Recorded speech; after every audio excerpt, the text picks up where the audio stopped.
মৰমৰ ছাত্ৰ-ছাত্ৰীসকল RS. Tuition চেণ্টাৰলৈ তোমালোকক স্বাগতম জনাইছোঁ। আজি আমি তোমালোকৰ লগত আলোচনা কৰিম নৱমমান শ্ৰেণীৰ ইতিহাসৰ যিখন সমাজ বিজ্ঞানৰ ইতিহাসৰ চতুৰ্থটো অধ্যায়। অধ্যায়টোৰ নাম হৈছে মানৰ অসম আক্ৰমণ। গতিকে অধ্যায়টো তোমালোকক পাঠ প্ৰশ্নাৱলীত যিখিনি প্ৰশ্ন আছে আটাইখিনি প্ৰশ্ন এনচাৰ দিম, লগতে পাঠত থকা ভিতৰুৱা কুৱেশ্যনখিনিও মই তোমালোকক এইটো ভিডিঅ'ত দি দিম। গতিকে চোৱা, মূল আলোচ্য বিষয়খিনি কি? মানৰ আক্ৰমণ 1817 পৰা 1819 আৰু 1821। মানৰ আক্ৰমণৰ ফলাফল।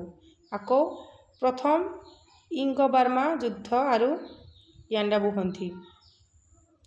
গতিকে পাঠটো মই গোটেইখিনি বুজাই দি নাথাকোঁ, ডাইৰেক্ট আমি মূল কথাত যাম। ইয়াতে চোৱা, পাঠটোৰ শেষত যিখিনি আমাৰ এটা বক্সৰ ভিতৰত আছে মূল কথা, এইখিনি বৰ ইম্পৰ্টেণ্ট আৰু তোমালোকক প্ৰায় ইয়াৰ পৰাই MCQবিলাক আহি থকা দেখা যায়। গতিকে তোমালোকে এইখিনি বৰ মনোযোগ দি চাবা। ইয়াৰ পৰা প্ৰতিটো লাইন বেলা তোমালোকে পঢ়ি যাবা।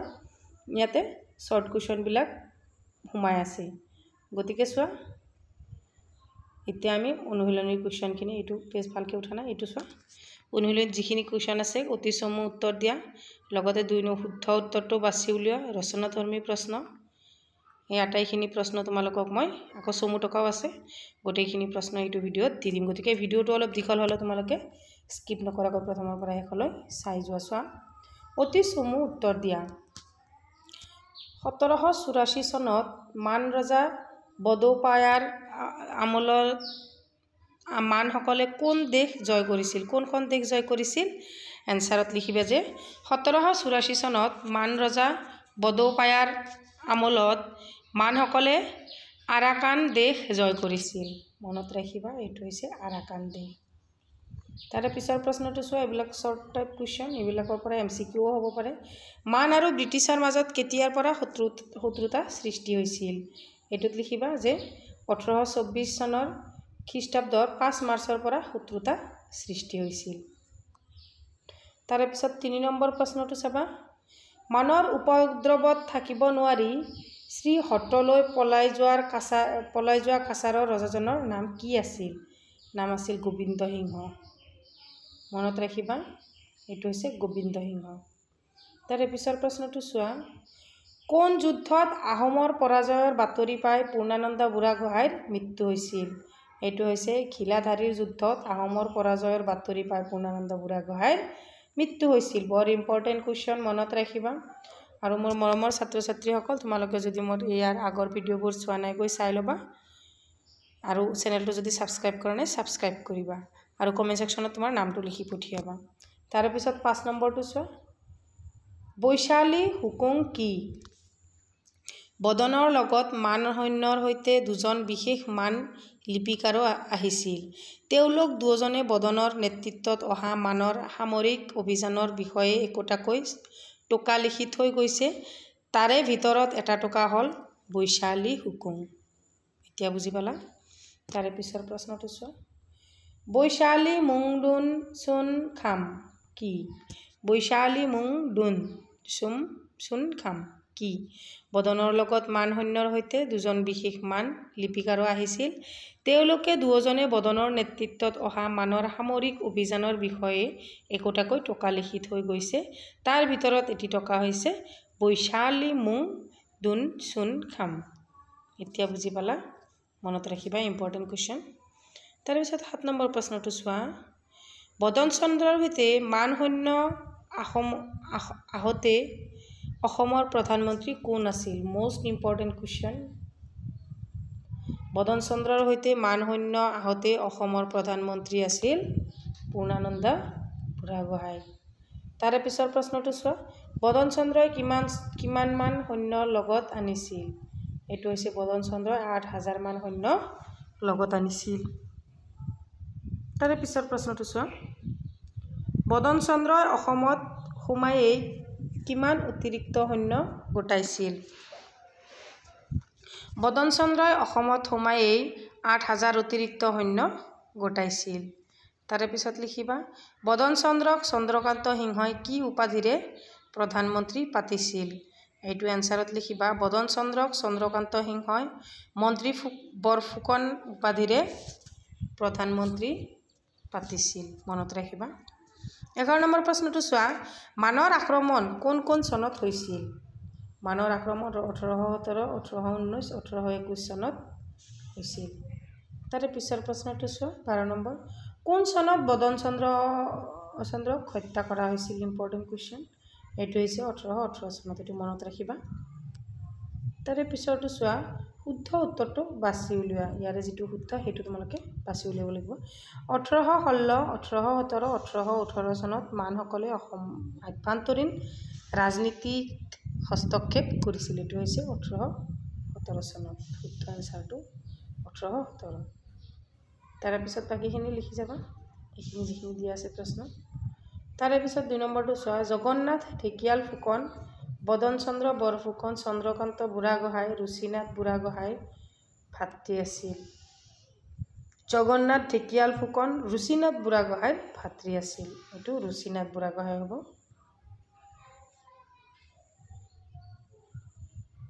তাৰ আছিল যে বদন চন্দ্ৰ জগন্নাথ ঢেকিয়াল ফুকন বদন চন্দ্ৰ বৰুৱা চন্দ্ৰকান্ত বুঢ়াগোহাঁই কোন আছিল এটো জগন্নাথ ঢেকিয়াল ফুকন তাৰে পিছৰটো চোৱা 3 নম্বৰ বদন চন্দ্ৰৰ হত্যাকাণ্ড সংঘটিত হৈছিল 1816 1817 1818 চনৰ আগষ্ট মাহত গতিকে ইয়াৰ শুদ্ধ আনসাৰটো হ'ব বদন চন্দ্ৰৰ হত্যাকাণ্ড সংঘটিত হৈছিল 1818 চনৰ আগষ্ট মাহত তাৰে পিছৰ প্ৰশ্নটো চোৱা ৰাজমাও নুমলী চন্দ্ৰকান্ত সিংহ পূৰ্ণানন্দ বুঢ়াগোহাঁই ব্ৰজনাথ গোহাঁইৰ মাতৃ আছিল আনসাৰত লিখিবা ৰাজমাও নুমলী চন্দ্ৰকান্ত সিংহৰ মাতৃ আছিল মনত ৰাখিবা তাৰে পিছৰটো চোৱা ইয়াণ্ডাবু সন্ধি 1814 1826 এটো সকলোৱে জানা 1826 বুলি এটো আৰু ইমান মাতি থাকিব নালাগে কিয়নো আমি ইয়াণ্ডাবু সন্ধিটো সকলোৱে জানো আৰু এটো বৰ ইম্পৰ্টেন্ট তাৰে পিছত ৰচনাধৰ্মী প্ৰশ্ন অলপ লং কোৱেশ্চন মই যিমান পাৰো শৰ্ট কৰি দিছো ইয়াতকৈ শৰ্ট কৰি আৰু কোনেও দিব নোৱাৰে একদম 100% গ্যাৰান্টি তোমালোকে চাই যোৱা কিমান শৰ্ট কে দিছো চোৱা মণিপুৰ আৰু আৰাকানত মানৰ ৰাজ্যৰ বিস্তাৰ সম্পৰ্কে চমুকৈ উল্লেখ কৰা চোৱা মান ৰজা আলাং পায়াৰ দিনৰে পৰা ব্ৰহ্মদেশে ৰাজ্য সম্প্ৰদায়ৰ বাবে অধিক যত্নপৰ হৈছিল মান ৰজাৰ সাম্ৰাজ্যবাদী প্ৰচেষ্টা হিমামূৰীয়া মণিপুৰ আৰু কাছাৰলৈও বিস্তাৰিত হৈছিল ব্ৰহ্মদেশে আৰাকান দখল কৰি লাহে লাহে মণিপুৰৰ ওপৰত কেইবাবাৰো আক্ৰমণ কৰিছিল মান ৰজাই পশ্চিম দিশে সম্প্ৰসাৰণ আঁচনি লৈ ব্ৰিটিছৰ বিৰুদ্ধে অসমৰ প্ৰধান সৈন্য শিবিৰ হিচাপে ব্যৱহাৰ কৰিব বিচাৰিছিল চোৱা মান ৰজা বদৌপায়াৰ আমলত মান সেনাই আৰাকান জয় কৰি দখল কৰাৰ লগে লগে মান ৰজাই মাৰগুই দ্বীপপুঞ্জৰ পৰা চট্টগ্ৰাম বদৰলৈ সমগ্ৰ বংগোপসাগৰীয় উপকূল ৰেখাত প্ৰধান ৰাজনৈতিক শক্তিত পৰিণত হয় গতিকে তাৰ পিছত চোৱা পূৰ্ণানন্দ বুঢ়াগোহাঁই স্বেচ্ছাচাৰিতাই কেনেকৈ ৰাজনৈতিক ষড়যন্ত্ৰৰ জন্ম দিছিল আলোচনা কৰা চোৱা এইটো ওপৰ শৰ্ট কৈ দিছো বৰ ইম্পৰ্টেন্ট কোৱেশ্চন পূৰ্ণানন্দ বুঢ়াগোহাঁই জীৱিতকালত প্ৰশাসনৰ সকলো কথাতে তেওঁৰ প্ৰতিপত্তি সাব্যস্ত হৈছিল পূৰ্ণানন্দ স্বেচ্ছাচাৰী দাম্ভিক স্বভাৱৰ বাবে দেশৰ লোকে তেওঁক ভাল পোৱা নাছিল চোৱা সুদীৰ্ঘ কাল বুঢ়াগোহাঁই শাসনযন্ত্ৰ কঠোৰ হাতেৰে নিয়ন্ত্ৰণ কৰাত ৰাজ্যৰ কিছুমান বিষয়াই ভাল পোৱা নাছিল যদিও মুকলিভাৱে একো ক'ব পৰা নাছিল তাৰ পিছত চোৱা ক্ষমতা লাভৰ এবছৰৰ ভিতৰতে স্বৰ্গদেউ গৌৰীনাথ সিংহৰ মৃত্যু হৈছিল পূৰ্ণানন্দই স্বৰ্গদেৱৰ মৃত্যুৰ সংবাদটো গোপনে ৰাখিছিল আৰু কৌশলেৰে কম বয়সীয়া কমলেশ্বৰ সিংহক অসমৰ নতুন ৰজা হিচাপে নিযুক্তি দিছিল চোৱা কোমল বয়সীয়া ৰজাজনে বুঢ়াগোহাঁইৰ হাতৰ পুতলা হিচাপেহে কাম কৰিছিল 1810 চনত কমলেশ্বৰ সিংহৰ মৃত্যুৰ পিছত পূৰ্ণানন্দই চন্দ্ৰকান্ত সিংহৰ নামে কণমানি ল'ৰা এজনক আহোম ৰাজপাটত বহুৱায় পূৰ্ণানন্দৰ স্বেচ্ছাচাৰী শাসন দেশৰ লোকে ভাল পোৱা নাছিল ফলত তেওঁক শাসনৰ পৰা আঁতৰাবলৈ ষড়যন্ত্ৰ চলিছিল দেশৰ ভালেখিনি মুখিয়াল লোক আৰু ডাঙৰীয়াই কমলেশ্বৰ সিংহৰ ৰাজত্বকালত এটা বিদ্ৰোহ সংগঠিত কৰিছিল পানীমুৱা নামৰ এজন বিদ্ৰোহীয়ে এই বিদ্ৰোহৰ নেতৃত্ব দিছিল সেইবাবে এই বিদ্ৰোহ পানীমুৱা বিদ্ৰোহ হিচাপে জনা যায় তাৰে পিছৰ প্ৰশ্নটো চোৱা পূৰ্ণানন্দ বুঢ়াগোহাঁইৰ বিৰুদ্ধে সংঘটিত ৰাজনৈতিক ষড়যন্ত্ৰৰ শেষ পৰিণতি কি আছিল চোৱা, পূৰ্ণানন্দ বুঢ়াগোহাঁইৰ বিৰুদ্ধে সংগঠিত ৰাজনৈতিক ষড়যন্ত্ৰৰ গোপন তথ্য ফাদিল হৈ পৰিল আৰু সকলো জগৰীয়া ষড়যন্ত্ৰকাৰীক ফাঁচি দিয়া হ'ল। সৎৰামে চন্দ্ৰকান্ত সিংহৰ আশ্ৰয় লৈছিল যদিও তেওঁক নামৰূপলৈ নিৰ্বাসন দিয়া হৈছিল। দন্দুৰাত বিদ্ৰোহত বদনচন্দ্ৰ বৰফুকন জড়িত থকাৰ পিছৰ পৰাই পূৰ্ণানন্দ আৰু বদনৰ সম্পৰ্কৰ অৱনতি ঘটিছিল। তদুপৰি পূৰ্ণানন্দ বুঢ়াগোহাঁইয়ে গম পালে যে সৎৰামৰ বিদ্ৰোহতো বদন বৰফুকন জড়িত হৈ আছিল। পূৰ্ণানন্দ বুঢ়াগোহাঁইৰ বিৰুদ্ধে বদনচন্দ্ৰই নিজৰ আৰু ৰজা চন্দ্ৰকান্তৰ সমৰ্থনত ব্ৰিটিছৰ সামৰিক সাহায্য বিচাৰি ব্ৰিটিছ চৰকাৰে পূৰ্ণানন্দৰ কৰ্তব্যনিষ্ঠাৰে তেওঁৰ বিষয়ে জানিছিল আৰু সেয়ে তেওঁৰ বিৰুদ্ধে বদনক সহায় কৰিবলৈ সন্মত নহ'ল। তাৰপিছত বদনচন্দ্ৰ বৰফুকনৰ নেতৃত্ব মানে কিয় অসম আক্ৰমণ কৰিছিল? নেতৃত্বত মানে কিয় অসম আক্ৰমণ কৰিছিল? তাৰমানে মানসকলে। বদনচন্দ্ৰই পূৰ্ণানন্দৰ অত্যাচাৰ আৰু স্বেচ্ছাচাৰী শাসনৰ অতিষ্ঠ হৈ ব্ৰিটিছৰ পৰা সহায় নাপাই মান দেশৰ ৰজা বডৌপায়াৰ সহায় বিচাৰিছিল। সেইমতে মান ৰজাই পোনপটীয়াকৈ অসম জয় কৰাৰ কথা নাভাবি পূৰ্ণানন্দৰ বিৰুদ্ধে বদনক সামৰিক সাহায্য দিছিল। এই সন্মিলিত সেনাৰ নেতৃত্ব দিছিল বদন বৰফুকনে। তাৰপিছত লিখিবা, মানসকলে সেইবাৰ অসমক মান ৰাজ্যৰ অন্তৰ্ভুক্ত কৰিবলৈ অহা নাছিল আৰু স্বৰ্গদেউক কোনো ধৰণৰ নিৰ্দেশো দিয়া নাছিল। মান সেনা অসমলৈ অহাৰ এমাহ পাছতে নিজ দেশলৈ ঘূৰি গৈছিল আৰু মানসকলৰ 1817 খ্ৰীষ্টাব্দৰ সামৰিক অভিযানৰ মুখ্য উদ্দেশ্য আছিল পূৰ্ণানন্দ বুঢ়াগোহাঁইৰ স্বেচ্ছাচাৰিতাৰ পৰা বদন বৰফুকন আৰু স্বৰ্গদেউ চন্দ্ৰকান্ত সিংহক ৰক্ষা কৰা। গতিকে সেইবাবে বদনচন্দ্ৰ বৰফুকনৰ নেতৃত্ব মানে অসম আক্ৰমণ কৰিছিল। গতিকে তাৰ পিছৰ প্ৰশ্নটো লিখিবা, চোৱা, বদনচন্দ্ৰ বৰফুকনৰ নেতৃত্বত অসমৰ মানৰ ৰাজনৈতিক হস্তক্ষেপ সম্পৰ্কে চমুকৈ আলোচনা কৰা।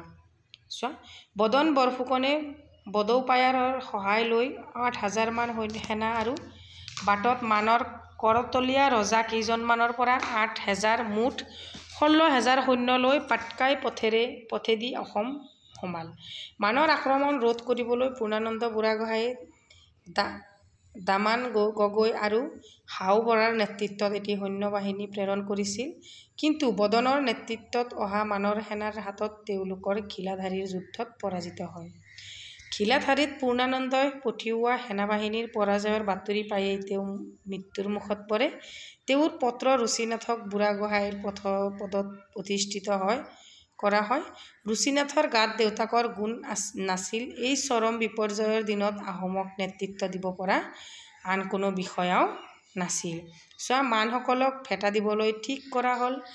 সৈন্য যোগাৰ দি দিহিঙৰ পূবে কঁঠালবাৰীত তেওঁলোকে মানৰ লগত যুঁজ দিয়ে আৰু এইবাৰো পৰাজিত হয়। গতিকে এইটো লেচনৰ মষ্ট ইম্পৰ্টেণ্ট কুৱেশ্যনটো হৈছে এইটো, মানৰ অসম আক্ৰমণৰ কাৰণসমূহ আলোচনা কৰা। মানৰ অসম আক্ৰমণৰ কাৰণসমূহ তলত উল্লেখ কৰা হ'ল। চোৱা, মানৰ অসম আক্ৰমণৰ কাৰণসমূহ তলত উল্লেখ কৰা হ'ল। 1 নম্বৰটোত হৈছে পূৰ্ণানন্দ বুঢ়াগোহাঁইৰ প্ৰাধান্য। পূৰ্ণানন্দ বুঢ়াগোহাঁই জীৱিতকালত প্ৰশাসনৰ সকলো কথাতে তেওঁৰ প্ৰতিপত্তি সাব্যস্ত হৈছিল। পূৰ্ণানন্দৰ স্বেচ্ছাচাৰী দাম্ভিক স্বভাৱৰ বাবে দেশৰ লোকে তেওঁক ভাল পোৱা নাছিল। সুদীৰ্ঘকাল বুঢ়াগোহাঁইয়ে শাসনযন্ত্ৰ কঠোৰ হাতেৰে নিয়ন্ত্ৰণ কৰাত ৰাজ্যৰ কিছুমান বিষয়াই ভাল পোৱা নাছিল। তাৰপিছত পইণ্টটো, বৰফুকন আৰু পূৰ্ণানন্দৰ বিৰোধ, এইটো দ্বিতীয় পইণ্ট। চোৱা, দন্দুৱাদৰোহত বদনচন্দ্ৰ বৰফুকন জড়িত থকাৰ সন্দেহৰ পিছৰ পৰাই পূৰ্ণানন্দ আৰু বদনৰ সম্পৰ্কৰ অৱনতি ঘটিছিল। তদুপৰি পূৰ্ণানন্দ বুঢ়াগোহাঁইয়ে গম পালে যে সৎৰামৰ বিদ্ৰোহতো বদন বৰফুকন জড়িত হৈ আছিল। পিছে পূৰ্ণানন্দ বুঢ়াগোহাঁইৰ পুতেক উৰেশানাথে বদনৰ জীয়ৰী পিজৌ গাভৰুক বিয়া কৰোৱাত পূৰ্ণানন্দৰ মাজত সম্পৰ্কৰ উন্নতি ঘটে। ধনলোভী বদনে কামাখ্যা, হাজো আদি মন্দিৰ সোণৰূপ আত্মসাৎ কৰিছিল বুলি জনা যায়। ইয়াৰ উপৰিও বদনে গুৱাহাটীৰ প্ৰজাবৰ্গৰ ওচৰত কৰা অত্যাচাৰৰ ফলত সাধাৰণ লোকৰ জীৱন সুদুৰ্বিষহ হৈ পৰিছিল। বুঢ়াগোহাঁয়ে স্বাস্থ্য হানিকৰ কাহিনীৰ প্ৰচলন বন্ধ কৰিবলৈ নিৰ্দেশ দিছিল। তাৰে পিছত লিখিবা বৰফুকনে সেই আদেশ পালন নকৰাত বুঢ়াগোহাঁয়ে বাৰুকৈয়ে অসন্তুষ্টি হ'ল। এনেকৈয়ে বুঢ়াগোহাঁই আৰু ফুকনৰ মাজত বিদ্বেষ বাঢ়ি গ'ল। তাৰে পিছত লাষ্ট পইণ্টটো লিখিবা যে মানৰ হস্তক্ষেপ। ইতিমধ্যে বদন বৰফুকনে কলিকতাত থকা ব্ৰহ্মদেশৰ প্ৰতিনিধিজনক লগ ধৰিলে। ব্ৰিটিছৰ পৰা সহায়ৰ কোনো আশা নেদেখি বদনে এই প্ৰতিনিধিজনৰ সৈতে ব্ৰহ্মদেশৰ অমৰাপুৰলৈ গৈ মান ৰজাক সাক্ষাৎ কৰিলে। কেইবাটাও কাৰণত মান ৰজাই বদনক সহায় কৰিবলৈ সন্মত হ'ল। মান ৰজা আলংপায়াৰ দিনৰে পৰা ব্ৰহ্মদেশে ৰাজ্য সম্প্ৰসাৰণৰ বাবে অধিক যত্নপৰ হৈছিল। তেওঁৰ ৰাজ্যৰ পশ্চিম ফালে ৰাজ্য বিস্তাৰ নীতি গ্ৰহণ কৰিছিল। মান ৰজাই পশ্চিম দিশে সম্প্ৰসাৰণ আঁচনি লৈ ব্ৰিটিছৰ বিৰুদ্ধে অসমক প্ৰধান সৈন্য শিবিৰ হিচাপে ব্যৱহাৰ কৰিব বিচাৰিছিল। গতিকে এইখিনি লিখিলেই হ'ব। তাৰে পিছৰ 7 নম্বৰটো চোৱা। এইখিনি আমি 7 নম্বৰটো আমি এতিয়া চোৱা। 7 নম্বৰটো ইম্পৰ্টেণ্ট। মানৰ অসম আক্ৰমণৰ পৰিণতিসমূহ পঢ়িয়াই দেখুওৱা। 6 আৰু 7 নম্বৰ প্ৰশ্নৰ পৰা এটা প্ৰশ্ন পৰীক্ষাত আহিবই। চোৱা, মান অসম আক্ৰমণৰ পৰিণতিসমূহ তলত উল্লেখ কৰা হ'ল। চোৱা, 1 নম্বৰটোত হৈছে মানৰ অসম আক্ৰমণে অসমত আহোমৰ 600 বছৰীয়া ৰাজত্বৰ অৱসানৰ পথ মুকলি কৰি দিছিল।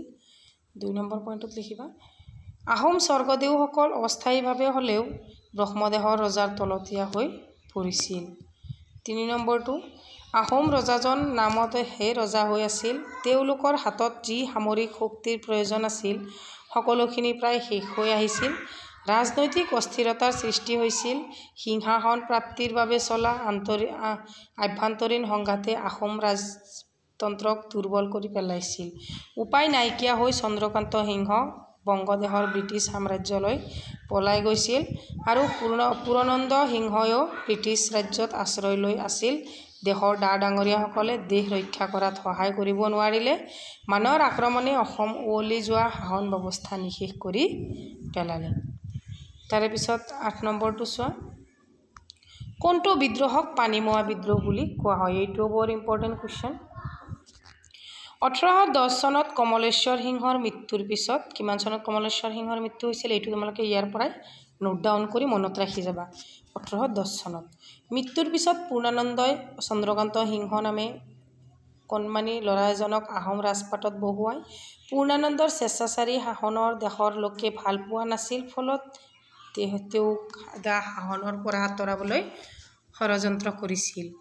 দেশৰ ভালেমান মুখীয়াল লোক আৰু ডাঙৰীয়াই কমলেশ্বৰ সিংহৰ ৰাজত্বকালত এটা বিদ্ৰোহ সংগঠিত কৰিছিল। পানীমোৱা নামৰ এজন বিদ্ৰোহীয়ে এই বিদ্ৰোহৰ নেতৃত্ব দিছিল। সেইবাবে এই বিদ্ৰোহক পানীমোৱা বিদ্ৰোহ বুলি জনা যায়। একেবাৰে চমুকৈ দিছোঁ চোৱা। তাৰপিছত 9 নম্বৰটো চোৱা। 1817 চনত অসমৰ মানসকলে সামৰিক হস্তক্ষেপৰ ফলাফল উল্লেখ কৰা। 2টা ফলাফল উল্লেখ কৰিব দিছে, ইম্পৰ্টেণ্ট কুৱেশ্যন। চোৱা, 1817 চনৰ অসমৰ মানসকলে সামৰিক হস্তক্ষেপ 2টা ফলাফল হ'ল পূৰ্ণানন্দৰ স্বেচ্ছাচাৰিতাৰ অৱসান ঘটিল আৰু চন্দ্ৰকান্ত সিংহক ৰজা পতা হ'ল। তাৰে পিছত 10 নম্বৰ কুৱেশ্যনটো চোৱা। প্ৰথম ইংগ-বৰ্মা যুদ্ধ কেতিয়া সংঘটিত হৈছিল? এই যুদ্ধখন ক'ত সংঘটিত হৈছিল? Important question. প্ৰথম ইংগ-বৰ্মা যুদ্ধ 1824 খ্ৰীষ্টাব্দত 5 মাৰ্চত সংঘটিত হৈছিল আৰু এই যুদ্ধখন বংগদেশত সংঘটিত হৈছিল। তাৰে পিছত 11 নম্বৰ প্ৰশ্নটো চোৱা। ইয়াণ্ডাবু সন্ধিত উল্লেখযোগ্য ফলাফলসমূহ উল্লেখ কৰা। চোৱা, ইয়াণ্ডাবু সন্ধি স্বাক্ষৰিত হৈছিল 1826 খ্ৰীষ্টাব্দৰ 24 ফেব্ৰুৱাৰী তাৰিখত ইংৰাজ কোম্পানী চৰকাৰ আৰু বংগদেশৰ ৰজাৰ মাজত। এই সন্ধিৰ ফলত ইংগ-বাৰ্মা সংঘৰ্ষৰো অন্ত পৰিল। এই চুক্তিৰ পিছত মানসকলে অসম এৰিবলৈ বাধ্য হ'ল আৰু অসম সম্পূৰ্ণৰূপে ব্ৰিটিছ চৰকাৰৰ হাতলৈ যায়। এই সন্ধিৰ 2য় অনুচ্ছেদ অনুযায়ী আভা ৰজাই ওচৰ চুবুৰীয়াৰ ওপৰত সকলো দাবী ত্যাগ কৰে, লগতে ভৱিষ্যতলৈও সেইবোৰত কোনো হস্তক্ষেপ নকৰিবলৈ প্ৰতিজ্ঞাবদ্ধ হয়। এইবোৰেই আছিল ইয়াণ্ডাবু সন্ধিৰ উল্লেখযোগ্য ফলাফল। গতিকে এইটো ধুনীয়াকৈ লিখিবা। আকৌ এটা ইম্পৰ্টেণ্ট কুৱেশ্যন ওলাইছে, ইয়াণ্ডাবু সন্ধিৰ গুৰুত্ব সম্পৰ্কে লিখা। অসমৰ লগতে সমগ্ৰ উত্তৰ পূৰ্বাঞ্চলৰ বাবে ইয়াণ্ডাবু সন্ধি আছিল অতি গুৰুত্বপূৰ্ণ ৰাজনৈতিক সিদ্ধান্তৰ সন্ধি। এই সন্ধিয়ে অসমৰ বুৰঞ্জীৰ ধাৰা সলনি কৰিছিল। এই সন্ধিৰ চৰ্তসমূহ ব্ৰিটিছৰ অনুকূলে গৈছিল আৰু মান ৰাজত্বৰ ওৰ পেলাই ব্ৰিটিছ ইষ্ট ইণ্ডিয়া কোম্পানীয়ে শাসনভাৰ গ্ৰহণ কৰে। উল্লেখযোগ্য যে এই সন্ধিৰ আগৰে পৰাই মানসকলক বিতাড়িত কৰাৰ অজুহাতত ব্ৰহ্মপুত্ৰ উপত্যকাত ব্ৰিটিছে নিজৰ প্ৰভাৱ বিস্তাৰ কৰিছিল। গতিকে কেইটামান চমুটকা আছে চোৱা, ইম্পৰ্টেণ্ট চমুটকাখিনি চোৱা। বদৌপায়া আছিল ব্ৰহ্মদেশৰ ৰজা। বদৌপায়াৰ তামোলৰ মান সেনাই আৰাকান জয় কৰি দখল কৰাৰ লগে লগে মান ৰজাই মাৰগুৱা দ্বীপপুঞ্জৰ পৰা চট্টগ্ৰাম বন্দৰলৈ সমগ্ৰ বংগোপসাগৰীয় উপকূল ৰেখাৰ প্ৰধান ৰাজনৈতিক শক্তিত উপনীত হয়। মই অলপ স্পীডত কৈছোঁ যাতে তোমালোকে অলপ সময়তে গোটেইখিনি বুজি পোৱা। তাৰে পিছৰ চমুটকাটো চোৱা, গম্ভীৰ সিং আছিল মণিপুৰী ৰজা। গম্ভীৰ সিঙৰ আক্ৰমণত তিষ্ঠিব নোৱাৰি কাছাৰৰ ৰজা গোবিন্দ সিংহই ইংৰাজৰ শৰণাপন্ন হৈছিল। তাৰে পিছৰটো চোৱা,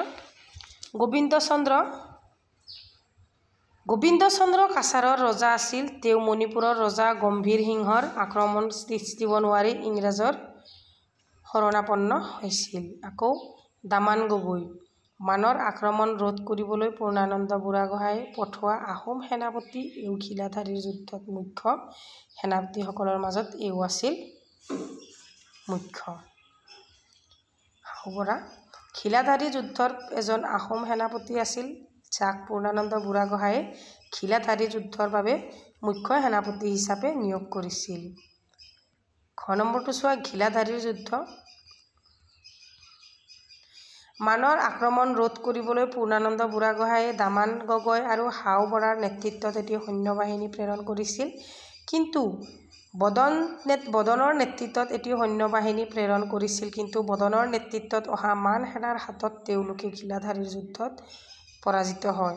খিলাধাৰীৰ পূৰ্ণানন্দই পঠিওৱা সেনাবাহিনীৰ পৰাজয় প্ৰায়েই পূৰ্ণানন্দ বুঢ়াগোহাঁয়ে মৃত্যুৰ মুখত পৰে। ৭ নম্বৰটো চোৱা, ব্ৰজনাথ সিংহ ৰজা ৰাজেশ্বৰ সিংহৰ নাতি আৰু পূৰ্ণানন্দ সিংহৰ দেউতাক আছিল।